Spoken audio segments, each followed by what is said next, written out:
The Edmonton Oilers have fired general manager Peter Chiarelli. In today's video, we're going to take a look at his history as GM of the Edmonton Oilers, discuss who's taking over and handling his responsibilities, and what's next for the Oilers. We'll get into all that coming up next.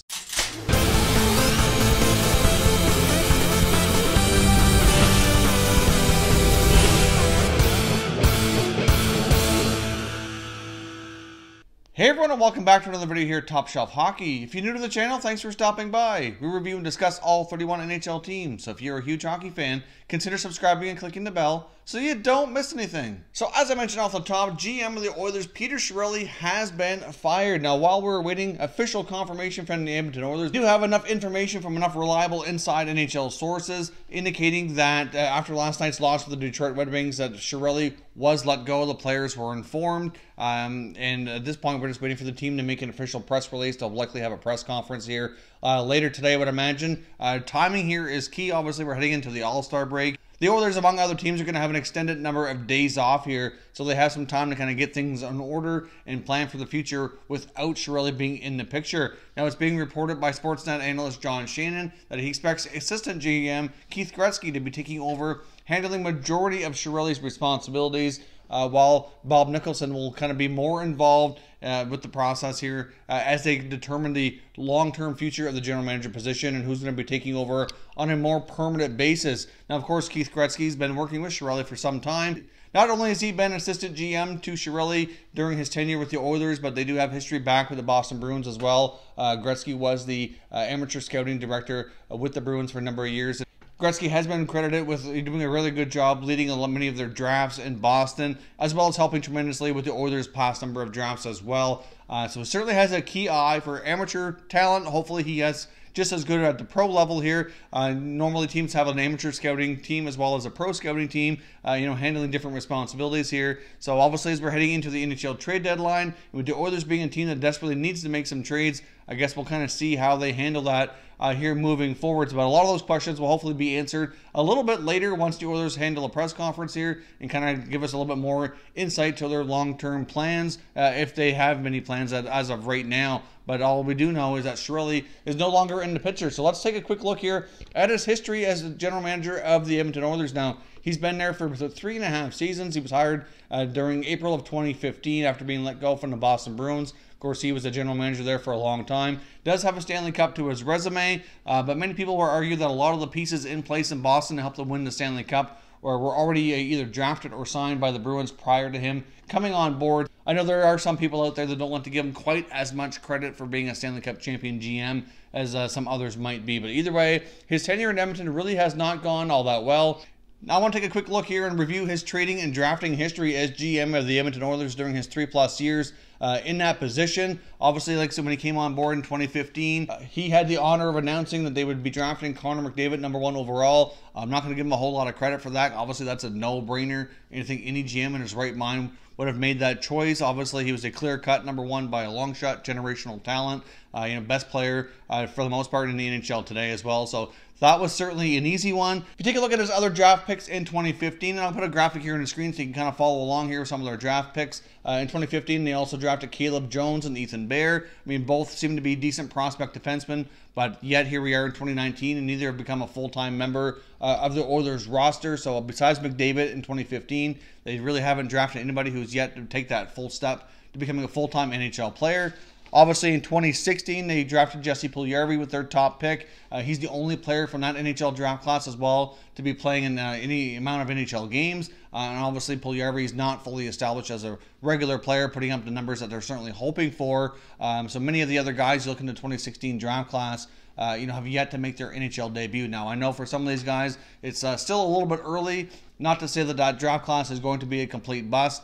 However, when you're 3 years out, you like to have some more players getting into some games for sure. Now in 2017, they did have a decent draft by the looks of it, but time will tell just how good, I guess. They grabbed Kyler Yamamoto as their #1 overall pick.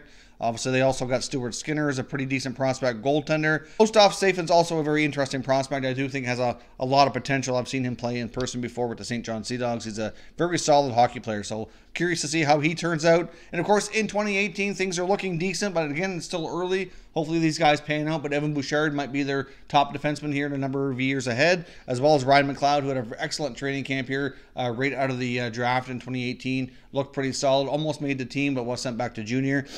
So he's a very interesting prospect. And they also grabbed another interesting goalie prospect in Olivier Rodrigue from the Quebec Major Junior Hockey League as well. So they do have some pretty interesting prospects. You can't say that they've drafted the best so far, but it's certainly a little bit early yet to really make a lot of judgments on their drafting right there. But it'd be nice, I guess, that if they had a few more players, especially from 2015 to 16, actually be active on their roster, making more contributions than they are currently here today. But I guess time will tell if any of those other picks will work out for them or not. Now, taking a look at his trade history, obviously Peter Chiarelli's made some questionable trades. I was looking through his trade history on Cap Friendly, and if you're not familiar with that, Cap Friendly's recently added a new feature for GMs and coaches. So you can actually go in and see their history.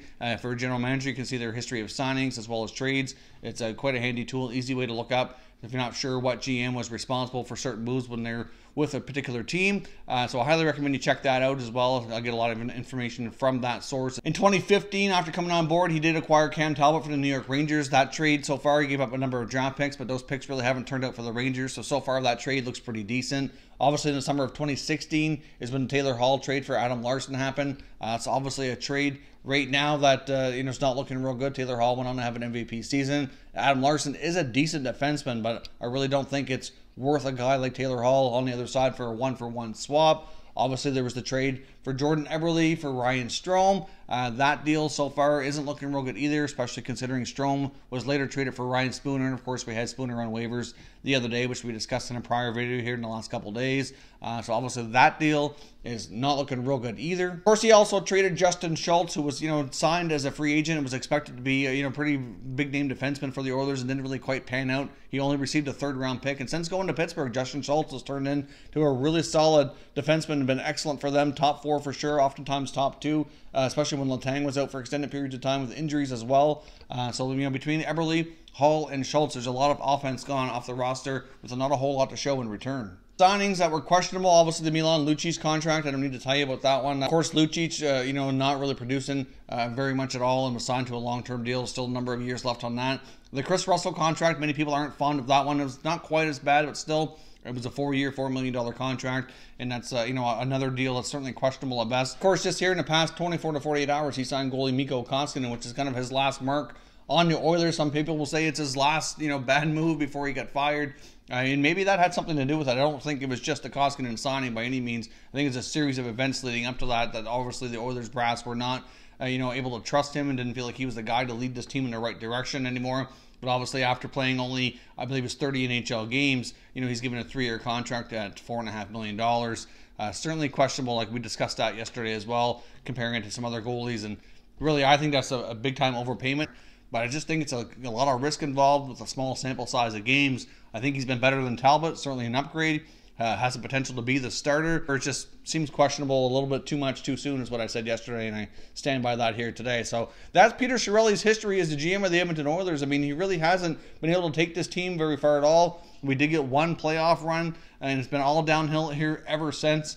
This team is just an absolute mess. They have a generational talent, Connor McDavid. They do have some other good pieces around them, but not nearly enough to take this team in the right direction. They're greatly lacking depth scoring, greatly lacking depth defense. Their goaltending has been weak and inconsistent. So obviously this team has a lot that needs to be done here in the next little while to make it competitive again. Certainly will be interesting to see how the Oilers proceed here.